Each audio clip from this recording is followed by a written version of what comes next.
अस्सलाम वालेकुम। ये घुटनों की एक्सरसाइज है।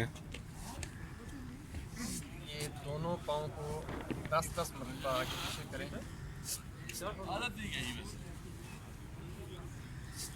अरे तो आपका जज्बा पैदा करता हूँ। तुम क्रिकेट में क्या करते हो बताओ।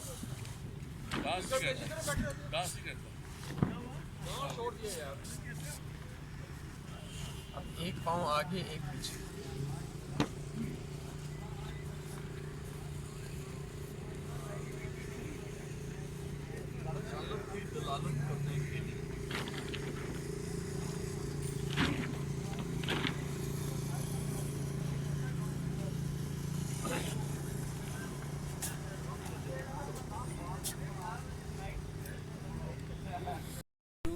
चल।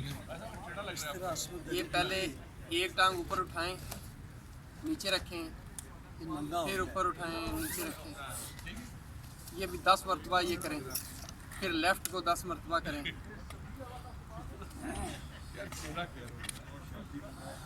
ये आप चेयर पे बैठ सकते हैं, चेयर पे बैठ के भी ये कर सकते हैं। उसके बाद ये 10-10 मरतबा, 10 मरतबा राइट और 10 मरतबा लेफ़्ट।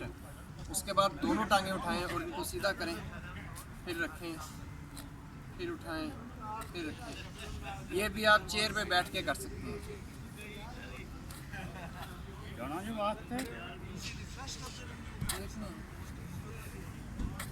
ठीक है जी।